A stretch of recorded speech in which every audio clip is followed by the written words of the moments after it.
Hello, everyone. Welcome to New Tech. I am with another quick tutorial. How to fix can't play the video, an error code 0x80004001. Now, let's start. Select the video, and right-click on it. Then, select Properties. After that, under the Options with, click on the Change button. From the pop-up menu, choose the Windows Media Player, and click on the OK button.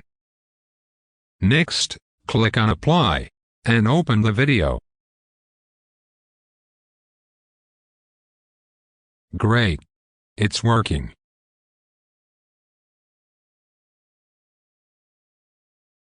Okay.